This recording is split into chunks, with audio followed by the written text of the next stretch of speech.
네, 매주 월요일 주말 사이에 쏟아진 뉴스들을 정리하고 주간 이슈를 미리 살펴보는 주간 이슈 먼데이 시간입니다. 자, 오늘 새로운 얼굴이 또 선보입니다. 김재섭 국민의힘 도봉갑 당협위원장 그리고 박진영 전 더불어민주당 상근 부대변인 나오셨습니다. 어서 오세요. 네, 안녕하세요. 안녕하세요. 네, 우리 박진영 전 부대변인님은 이제 JYP. 네, 예. 정치권의 JYP. 정치권의 JYP. 네. 노래 발표는 안 하시고. 메시지를 발표하셔야 되겠네요. 예, 날 떠나지 마 말고 날 찍어줘 이런 건 곧 발표할 겁니다. 날 떠나지 마, 날 찍어줘. 예. 네. 벌써 패러디를 해 계시군요. 자, 김재섭 이 위원장님도 네. 뭐 저 자기 선거송 하나 만들어야 되겠네요. 저는 뭐 선거송은 따로 없고 네. 그냥 도봉의 남자 김재섭. 도봉의 남자. 예. 영화 제목 같네요. 자, 도봉의 남자와 JYP의 격돌입니다. 자, 오늘 본격적으로 시작해 보죠. 정치 뉴스가 뭐 여러 가지 쏟아지는데, 자, 주목할 만한 포인트. 먼저 오늘 윤 대통령 출근길 기자들이 김승희 보건복지부 장관 후보자 거취를 묻자 우리는 문재인 정부와 다르다. 가부간 신속한 결론을 낼 것이다. 결국은 자진 사퇴됐어요. 그런데 이제 지금 박순애 교육부 장관 후보자는 임명이 강행됐습니다. 자, 지금 당내 분위기는 어때요? 뭐 김승희 후보자에 대해서는 원래도 비판적인 여론들이 있었습니다. 네. 그러니까 안 그래도 윤석열 대통령 지지율에 가장 악영향을 미치고 있는 요소가 바로 이 인사 문제고 앞서서 우리 장관 후보자들이 특히 이제 정호영 후보자 같은 경우에도 이런저런 논란으로 자진 사퇴를 했고 그 이후에 또 보건복지부 후보자가 이런저런 의혹들로 자진 사퇴를 하는 모양이 되니까 아무래도 굉장히 지금 신중하고 자중하는 모습인 건 맞습니다. 네. 근데 참 이게 여당이 힘든 게 이제 박순애 후보자 같은 경우에도 국민들이 보시기에는 좀 납득하기 어려운 부분들이 있죠. 네네네. 음주라고 하는 것이 좀 오래된 일이라고 하더라도 하지만 또 교육부 장관이라고 하는 상징성이 가지고 있는 그 엄중함 같은 것들을 생각하면 국민 눈높이에 맞지 않다라는 지적도 뭐 달게 받아야 되겠지만은 사실은 이 전문성이라는 부분에 있어서는 박순애 후보자가 분명히 강점을 갖고 있거든요. 특히 이제 교육부의 축소 개편 논의가 앞으로도 우리 정부조직법상 굉장히 중요하게 다뤄질 것 같은데 그런 부분에 있어서는 굉장히 전문성이 있는 분인 건 맞습니다. 그래서 이런 부분들을 좀 국민들께 이해를 구하는 그런 과정들이 지금 그런 과정이고 뭐 비판은 어쩔 수 없는 부분이라고 저는 봅니다. 자, 자진 사퇴한 분은 뭐 그렇게 낙마한 거고 네. 차기 지명자를 이제 기다려야 될 상황인데 지금 이제 교육부 장관 겸 사회부총리입니다. 지금 박순애 이제 후보자가 임명됐어. 이제 장관이 된 거니까 내부에서도 좀 비판은 할 수 없다 이런 느낌인데 자, 그럼 박진영 전 부대변인께서는 왜 이렇게 굳이 임명을 강행했다고 해석을 하세요? 사람이 없는 것 같아요. 아, 사람이 없다? 예, 갑자기 여성 그 장관들을 찾게 된 그 시작부터 외신 기자의 한마디부터 시작해서 네네네. 찾기 시작했고 실제로 윤석열 대통령이 나머지 다른 장관들 임명하시는 과정이라든가 대통령실 임명하는 과정들을 보면은 검찰 출신이라든가 본인이 아는 분들 위주로 임명을 했지 않습니까? 네네네. 근데 그렇게 찾다 보니까 여성이라든가 본인이 잘 모르시는 분야에 있어서는 사람을 잘 찾지를 못하는 것 같아요. 네네. 그러다 보니까 더 이상 찾아봐도 별 뾰족한 수가 없다. 예, 그렇게 보이고요. 뭐 결국은 이제 국정 공백이 한 2달 가까이 되지 않습니까? 네. 그런 부담도 될 거고 또 제가 뭐 이게 뭐 약간 들은 이야기입니다만은 이 박순애 장관 후보자와 김승희 장관 후보자를 추천하는 과정에서 국민의힘 내부에 이 개파 관계가 또 작동했다고 하더라고요. 그런 분에서 이분들을 임명하지 않았을 때 당내 책임 소재 갈등론 그런 것까지도 이렇게 불거질 거다. 그렇게 생각해서 아마 권성동 원내대표와 상의해서 한 사람은 아웃시키고 한 사람은 그대로 가는 살리고 뭐 이 정도로 뭐 절충하지 않았나 그렇게 생각이 듭니다. 자, 이건 이제 전해 들은 얘기라고 지금 하셨으니까 전원임을 전제하고 개파 관계가 작동했다 인사에. 김재섭 위원장님 혹시 아시는 바 있어요? 아니요, 저는 이제 그렇게 생각하진 않고요.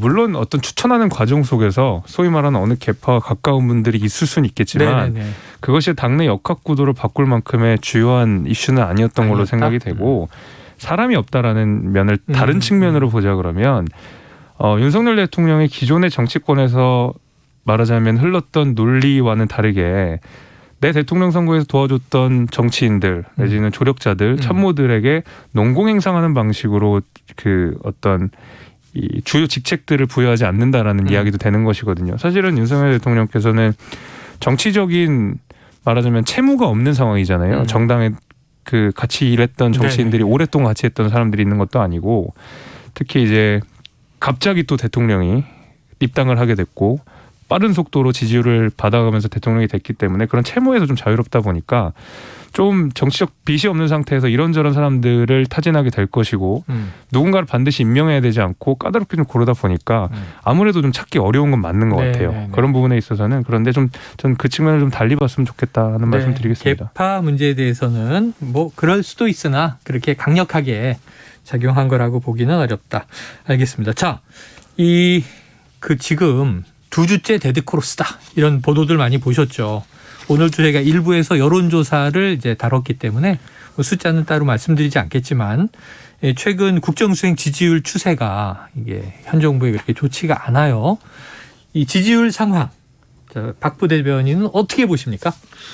저는 뭐 이제 검찰 출신들 인사하는 과정들 그리고 이 김건희 여사 행보 네. 그리고 최근에는 이준석 대표를 둘러싼 당내 갈등 네네네. 이 세 가지가 좀 가장 큰 악재다. 영향을 미쳤다라고 생각이 드는데요.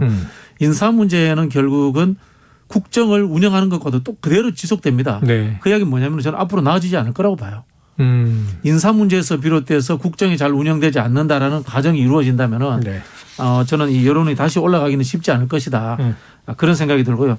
우리가 이제 농담 비슷하게 그런 이야기 했지 않습니까? 윤석열 대통령에게 기대하지 않는 분들이 많아서 그렇게 많이 떨어지지는 않을 것이다. 그런 이야기 했는데 기대하지 않기 때문에 올라가기도 힘든 겁니다. 네. 그래서 저는 앞으로 뭐 50% 이상 올라가는 일은 당분간 없지 않을까. 그렇게 생각을 합니다. 굉장히 쉽지 않은데. 자, 그렇다면 어쨌든 대선 때 득표했던 것보다 지금 지지율이 더 내려가 있는 상황이에요. 그렇죠. 그러니까 이 좀 집권당 내부에서도 이거 위험 신호로 보고 있습니까? 당연히 지지율을 예민하게 보죠.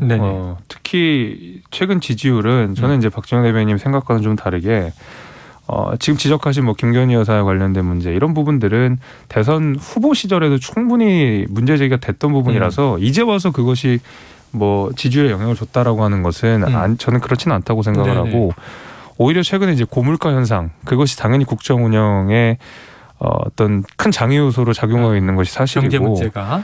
게다가 사실은 지금 우리가 공공요금 인상이 대대적으로 이루어지고 있는 상황. 그러니까 문재인 정부에서 올리지 않았던 공공요금 인상의 청구서를 이제 윤석열 정부에서 받게 된 것이거든요. 이제 그런 것들도 저는 분명히 영향이 있다고 생각을 합니다.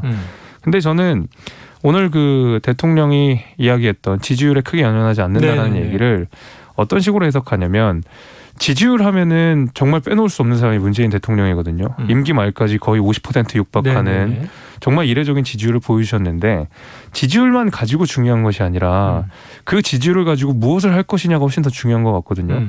근데 문재인 정부 같은 경우에는 지지율이 막 70% 80%까지 올라가는 초기에요? 과정 속에서도 예를 들면 가장 해묵은 국정과제인 연금개혁 같은 것들은 차일피일 밀어두시고 실제로 전혀 손을 대시지 않았거든요. 그러니까 지지율 자체가 중요한 것이 아니라 지지율을 통해서 무엇을 할 것이냐가 중요한데 저는 그런 의미로 받아들였습니다. 오늘 국민만 보고 가겠다라고 하는 것은 지지율도 당연히 예민하게 봐야 되겠지만 지지율 때문에 해야 되는 과제를 안 하진 않겠다. 이렇게 저는 해석하고 있습니다. 네. 자, 해석인데 대통령의 말씀이 좀 축약되다 보니 그런 맥락이 생략된 건지 정말 지지율을 중요하지 않게 생각하고 있는 것인지 그건 이제 대통령 본인이 아시겠죠. 그런데 조금 전에 큰 문제로 보지 않는다. 하지만 이제 저 박 부대변인은 지금 큰 문제다.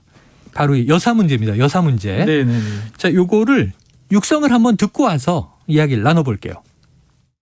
그리고 남편이 대통령이 되는 경우라도 아내의 역할에만 충실하겠습니다.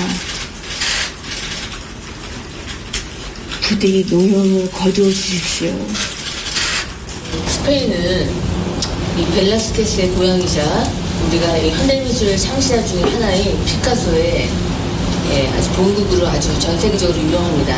근데 이제 여기 스페인 안에서 지금 현재 K 컬처가 또는 K 문화가 또 K 이제 요리가 굉장히 이제 활성화되고 있는데요. 네, 하나는 이제 대선 후보 시절에 이제 배우자로서 조용한 내조 아내의 역할에만 전념하겠다. 이게 약속한 대목인데 대국민 사과였죠. 그런데 최근에는 김건희 여사 광폭행보다 이런 또 이제 보도들이 심지어는 패션, 뭐 발찌, 또는 뭐 이제 이 우크라이나 국기 색깔의 옷 뭐 이런 여러 가지 기사화가 너무 많이 되고 있어서 이게 정말 좀 이 국정 지지율에 영향이 있는 건지 없는 건지. 자, 박 부대변인은 어떻게 보십니까? 그 김건희 여사가 조용한 내조를 하겠다고 한 이유는 사실은 이 대통령 선거 과정에서 경력 조작 의혹이라든가 도이치모터스 의혹 같은 그런 법률적 문제점들이 있었기 때문에 네네. 그런 거예요. 그런 부분들이 지금 해소된 게 아니지 않습니까? 해소되지 않은 상황에서 언론은 굉장히 많이 드러나고 또 그 과정을 보면은 사적 라인을 통해서 행보가 또 유출되기도 하고 팬카페. 이런 일들이 있기 때문에 비판이 많은 거다. 저는 그렇게 보여지고요. 특히 이번에 그 해외 순방 같은 경우에도 뭐 가실 수 있습니다. 네네. 가실 수 있습니다만은 이 과도하게 대통령 일정보다 더 많이 드러났잖아요. 대통령 일정은 뭐 취소도 되고 해서 이렇게 비판도 받고 하는데 여사의 일정이 오히려 더 화려하게 부각되니까 국민들에게 보는 시선 자체가 대통령보다도 더 많이 드러나는구나. 이런 이야기들을 하게 되는 거죠. 그러면은 향후 김건희 여사가 활동을 더 활발하게 할수록 대통령 국정에는 부담이 된다? 저는 부담이 될 거라고 봅니다. 네. 실제로 예. 우리가 이미지 정치라는 게 결국 한계에 봉착하거든요. 우리 배우자들의 뭐 순방 외교 이런 이야기 하는데 그 사실은 과거에 권위주의 시절에나 그런 이미지가 필요했대. 지금 뭐 K컬처 우리 대통령 영부인 이런 거 안 하셔도 잘 됩니다. 잘 되고 있습니다. BTS가 잘하고 있습니다. 사실은. 네네네. 괜히 이렇게 좀 뭐라 그럽니까 경계선을 넘어서는 활동을 해가지고 국민들의 눈살을 찌푸리게 할 필요는 없다 그런 생각이 드네요. 네. 자, 이 대통령 배우자의 외교적인 활동 이게 득이냐 실이냐 이걸 포함해서 자, 김재섭 의원님은 어떻게 보세요? 지금 이게 순방 바로 직전까지 네. 이 영부인이라는 표현을 안 쓰니까 그냥 여사 이렇게 부르게 되는데 공적 관리해야 한다 아니다 당내 경론이 있었잖아요. 예. 저는 당연히 공적 관리 돼야 되는 영역이라고 생각합니다. 해야 되는 것이다. 근데 이것이 이제 사법 리스크 때문에 예를 들면은 김건희 여사의 행보에 어떤 장애가 생기는 건 아니라고 보는 것이 아니다. 사실 지금 사법 리스크라고 하는 것은 여야의 대표 주자 공히 받고 있는 것이거든요. 그렇기 때문에 만약에 그 사법 리스크 때문에 김건희 여사의 행보가 저해되는 것이라 그러면 민주당에도 동일하게 적용될 수밖에 없는 건데 그렇기 때문에 저는 오직 그 사법 리스크가 김건희 여사에게 향해 있다고 해서 뭐 활동에 지장을 받거나 그런 건 아니라고 생각합니다. 물론 해소돼야 될 건 해소돼야 되겠지만은 근데 저는 이번 외교 무대에서 김건희 여사가 했었던 것들을 보게 되면 이른바 공공외교라고 불리는 것이 있잖아요. 네. 그러니까 단순히 공식적인 외교, 그러니까 국가의 수장이 벌이는 공식적인 외교 이외에도 네네. 우리가 이른바 공공외교라고 하는 것은 뭐 각국의 문화라든지 예술이라든지 전통이라든지 역사라든지 하는 것을 가지고 각국이 공감대를 만드는 것을 우리가 공공외교라고 하고 그 공공외교는 대개는 대통령의 배우자들이 정말 중요한 역할을 맡게 됩니다. 당연히 문재인 대통령의 부인이신 김정숙 여사 역시도 여기에 대해서 많은 공을 들였었고 네네. 그런 면에 있어서는 역사, 문화, 예술, 전통 이런 부분에 있어서는 김건희 여사 분명히 강점이 있거든요. 굉장히 그 피카소에 대한 이야기, 뭐 예술에 대한 이야기를 할 때는 확실히 안정감들을 굉장히 많이 보여주셨어요. 그래서 그런 면에 있어서는 저는 가능성을 좀 받고 이제 국내 정치로 들어오게 되면 얘기가 좀 다를 거라고 봅니다. 왜냐하면 애초에 대통령 후보 시절에 김건희 여사가 국민들께 했던 약속이 있었기 때문에 그 약속을 이행한다는 측면 그리고 대통령의 배우자가 대한민국 국민들에게 커다란 파급력을 일으키고 있는 지금 상황 속에서는 훨씬 공식적인 채널로서 공식적인 제도적 보완으로서 같이 뒷받침되는 것이 저는 좋은 방향이라고 생각합니다. 네, 자, 뒷받침이 되는 게 좋다. 자, 이번 주에 더 큰 이슈가 지금 있습니다. 대통령 지지율에 발목을 잡는 것 중에 하나가 집권 여당 내의 이른바 권력투쟁 아니냐. 아까 이제 개파 얘기 잠깐 나왔던 거는 소소한 거고요. 이건 지금 이준석 대표와 친윤그룹의 격돌이다 이렇게 표현되고 있는 게 바로 이번 주에 또다시 소집되는 윤리위 문제잖아요. 7월 7일. 자, 지금 공개적으로 이준석 대표 비토가 쏟아져 나오고 있어요. 그런데 이제 지난주 후반에 이 대표는 공항으로 윤 대통령 마중을 나갔습니다. 배웅 때는 없었고 출국할 때는 대통령 불필요한 허례허식 싫어한다. 마중과 배웅이 다른 건지 모르겠는데 박진영 부대변인 어떻게 보셨어요? 이제 더 위기에 몰린 거죠. 나간 자체가? 네, 위기에 몰린 거죠. 네. 대통령한테 매달리기라도 해야 되겠다. 아하. 저는 국민들이 그렇게 봤을 거라는 생각이 예. 듭니다.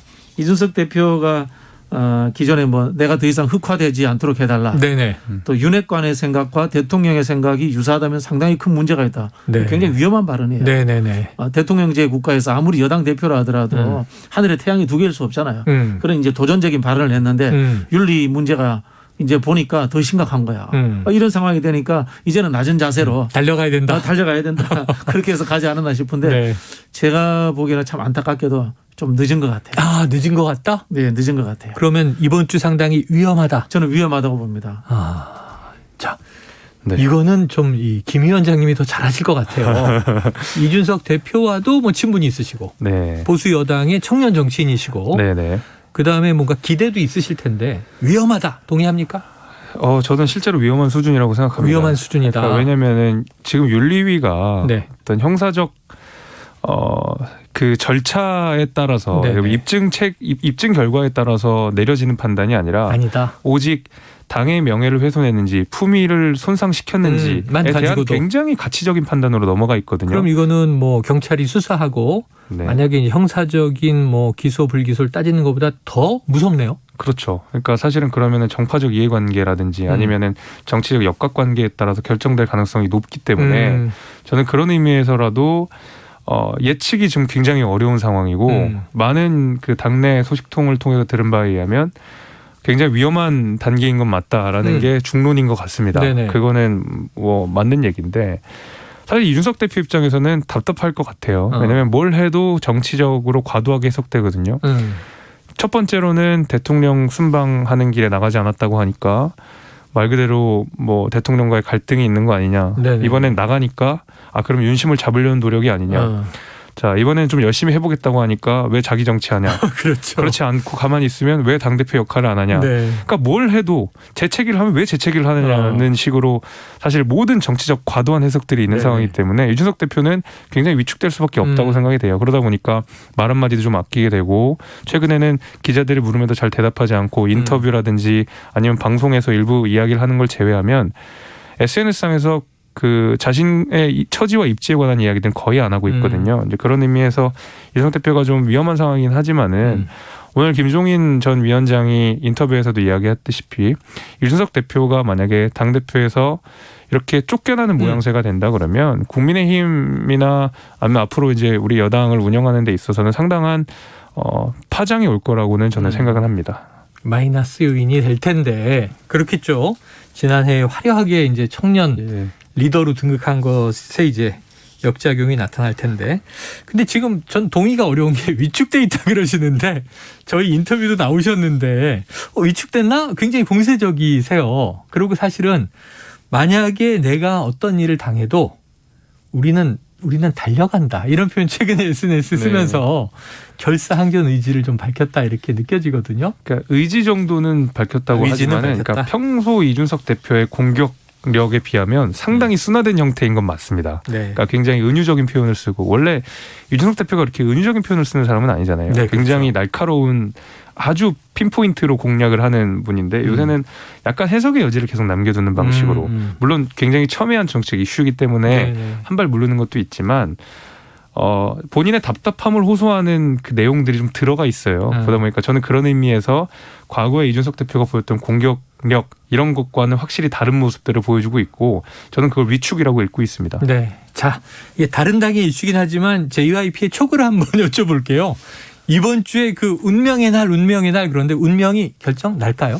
저는 이번 주에는 나지는 않을 것 같아요. 안 날 것 같다. 이준석 대표의 소명을 네. 듣는 시간을 또 줄 거라고 보는데 아, 그러면서 또 시간이 생기지 않습니까? 네네. 생기는 와중에 흔히 하는 윤핵관들이 이준석 대표를 또 공격하고 윤리에서 또 다른 정보가 흘러나가고 하면서 지속적으로 저는 이준석 대표에 대한 사퇴 압박 또 고사작전 이런 것들이 지속될 것이다.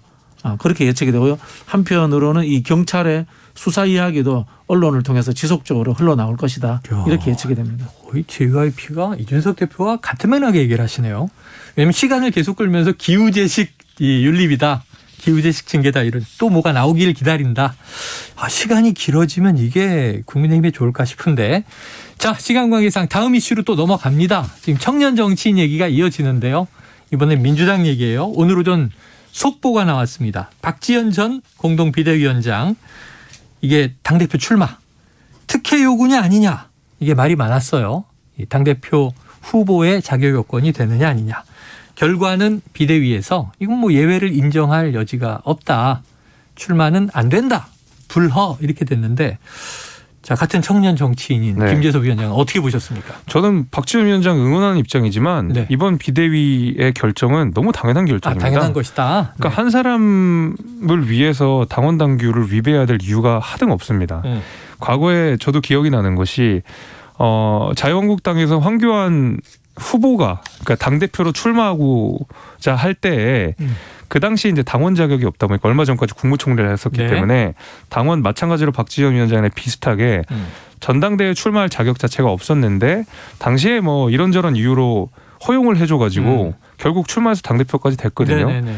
근데 저는 그 당시에도 그게 뭐 말이 되는 소린가 싶었어요. 왜냐하면 황교안 당시에 후보가 아무리 지지율이 좋다고 하더라도 네네. 한 사람을 위해서 당원 당규를 바꿔버리면 그 당원 당규를 만들기 위해 전 당원들이 모여서 의결하고 심의하고 했던 그 과정들이 뭐가 되는 겁니까? 네. 저는 그런 의미에서라도 박지원 위원장을 응원하는 입장임에도 불구하고 네. 이번 비대위 결정은 너무 당연한 결정이었다 이렇게 네. 생각합니다. 꼭 보면 이준석 대표는 민주당에서 많이 응원을 하고 박지원 전 위원장은 또 이게 국민의힘에서 많이 응원하더라고요. 왜 응원하죠? 여기서 열심히 잘했으면 박지원 좋겠어요. 전 위원장도 가만히 있진 않습니다. 네. 일단 오늘 육성을 한번 듣고 와서 이야기 이어갈게요. 근데 대선 이후 지선을 거치면서 좀 이재명 의원이 달라졌다라고 좀 생각이 들더라고요. 대선 때 저랑 이제 이런 뭐 디지털 성범죄나 이런 문제에 대해서 성범죄 문제에 대해서 단호하게 대처할 것을 이제 몇 번이고 저와 약속을 하셨는데 제가 비대위원장 시절에 뭐 박완주 의원 제명권이나 뭐 이제 최강욱 의원 사건 등에 대해서 거의 어떤 말도 하시지 않았어요. 그리고 이제 심지어 최강욱 의원 건을 제가 이야기를 하려고 할 때 이제 그런 발언들을 막기도 하셨고. 네, 이게 이재명 의원이 달라졌다. 약간 좀 폭로성 이야기 같이도 들리는데 결국은 지금 이 비대위에 당대표 출마 불허와 연결해서 박진영 대변인은 어떻게 보십니까? 글쎄요, 뭐 저기 박완주 의원 건이나 최강욱 의원 건에 대해서 네네. 이재명 의원이 다 입장을 밝혀야 되나요? 그건 아니잖아요. 네네. 해석은 박지원 전 비대위원장 본인 해석이다. 생각에서의 해석일 뿐이다. 네. 저는 뭐 그런 생각이 들고요. 사실은 이제 비대위원장이 된 것도 특혜죠. 대한민국의 야당의 당대표가 됐다는 거. 당대표급. 예, 그죠? 당대표급이 됐다는 것도 엄청난 특혜를 받았던 거죠. 그런 상황에서 또다시 특혜를 바란다는 건 좀 무리수다 이런 생각이 들고요. 저는 뭐 현 지도부에서 정무적 판단도 했다고 생각이 되는데요. 이 박지원 전 비대위원장이 나와서 돌풍을 일으키고 그다음에 뭐 당대표에 당선될 가능성 정도도 있다. 네. 이 정도면은 좀 무리수를 더 쓸 수도 있겠죠. 그런데 당선 가능성은 낮은데 갈등 가능성은 높다. 제가 봤을 때 이렇게 판단한 것 같아요. 네. 그런 측면에서 불허하지 않았나 그런 생각이 들고요. 정치라는 게 차근히 경험 속에서 배우는 또 하나의 과정이거든요. 네, 박지원 비대위원장도 초심으로 돌아가서 정치 좀 천천히 배우고 네. 오랫동안 한다는 그런 생각했으면 좋겠습니다. 자, 그러면 미래가 있습니까? 글쎄요, 뭐 지금 형태 저는 뭐 사실 비대위원장 될 때부터 굉장히 좀 비판적인 입장을 이야기했었는데요. 이준석 대표, 이준석 현상인 것 같아요. 이준석 현상이 아류인 것 같아요. 그런데 이준석 현상 중에서도 나쁜 부분들을 더 네네. 많이 배운 것 같아요. 금방 한 이런 이야기들도 사적 공간에서 이루어진 이야기들을 언론에 대고 이야기하면 안 되는 거거든요. 이거 앞으로 누가 신뢰를 하겠습니까? 그러면 신뢰를 잃어버리고 사적 공간에서 일어났던 이야기들을 하게 되면은 같은 편이 없어집니다. 동지가 없어집니다. 이 정치 정당을 하는 근본적인 이유가 정치 결사체로서 하는 건데 신뢰의 문제로서 저는 굉장히 좀 어렵다 이런 생각이 듭니다. 예, 이준석 대표 10년 전에 비대위원으로 등장해서 10년 동안 어찌 보면 자력으로 커서 여기까지 왔는데 운명의 날을 맞게 됐습니다. 지켜보도록 하고요. 자, 박지원 전 비대위원장, 이재명 의원의 사법 리스크를 언급했습니다. 민주당 내에서도 좀 우려 많이 하고 있지만 지금 이제 전당대회를 앞두고 잘 거론되진 않는데 사실은 뭐 신문 기사로 최근 검찰 인사 서울중앙지검과 수원지검이 특수통 라인업을 완성했다. 경찰은 이제 계속 압수수색하고 있다. 자, 그럼 8월 전당대회 전에 이재명 의원의 기소가 이루어질 것인가? 등등 전망이 되는데 자 먼저 여당에서는 이재명 의원의 미래 어떻게 예측하고 있나요? 일단 저는 8월 전당대회 전에 기소가 이루어질 것 같지는 않고 아, 왜냐하면 이제 뭐 소위 말하는 특수통 라인이 결정은 된 것이지만은 그렇다고 해서 아직 수사가 다 끝났다 이건 아니거든요. 진행 수사가 중이다. 그럼요, 진행 중이고 이게 굉장히 그 이재명 의원을 향한 여러 가지 사법 의혹들이 있는 가운데서 이재명 의원은 사실상 야당의 대표가 될 가능성이 거의 뭐 저는 100%라고 보지만 뭐 어대명이다. 네, 어대명인데 그러면은 야당 대표를 향한 수사라고 하는 것이 네. 굉장히 정교하지 않으면 자칫하면은 이건 야당 탄압이 아니냐라는 프레임에 역으로 엮여버릴 수가 네네네. 있거든요. 그리고 특히 이제 윤석열 대통령의 검찰 출신이라는 것 이런 것들이 그 할 수 있는 배후 효과라는 것이 아마 검찰 내에서도 경찰 내에서도 잘 알고 있을 거기 때문에 아마 굉장히 정교하게 수사를 차근차근 해가면서 결정을 할 것이지 이것이 무슨 이재명 의원에게 타격을 주기 위해 정치적으로 수사 기소 여부가 네네. 결정될 것 같지는 않습니다. 자, 이 박 부대변인님, 그런데 지금 만약에 수사가 강화되거나 기소 여부가 나오면 이게 이제 전대 개입이냐 이럴 수 있지만 당대표가 되고 나서 또 수사가 강화되면 탄압이다라고 또 할 수도 있잖아요. 어떻게 전망하세요? 저는 뭐 이 수사가 그 변죽만 울리고 결정적인 증거라든가 이런 것들을 찾을 수 없을 거라고 봐요. 결정타 없을 것이다. 왜냐하면 이제까지 수없이 수사해 왔지 않습니까? 네네. 사실 이 성남 FC 문제도 오랫동안 수사가 이루어졌던 네네. 내용들이거든요. 그리고 뭐 대장동, 네. 뭐 백현동 문제 이런 부분들 돈의 흐름을 추적해 보면 되는 거 아니겠습니까? 그 속에서 이재명 후보가 전혀 뭐 관련이 없다는 것들이 이제는 국민들이 대충 인식을 하고 있습니다. 그런 측면에서 아마도 이 흠집 내기식 수사 이런 부분들 뭐 계속해서 이어질 거라고 보는데요. 결국은 이것도 역풍이 불 거다. 그런 생각이 듭니다. 네. 네, 여기에 또 이제 선거 국면에서는 경기도 법인카드 의혹 하나, 또 이제 이 집 임대한 거 지금 최근에 이제 수사 얘기가 또 나오고 있죠. 알겠습니다. 지켜보도록 하죠. 자, 오늘은 이 주간 이슈 먼데이 김재섭 국민의힘 도봉갑 당협위원장 그리고 박진영 전 민주당 상근 부대변인과 함께했습니다. 두 분 고맙습니다. 감사합니다. 감사합니다.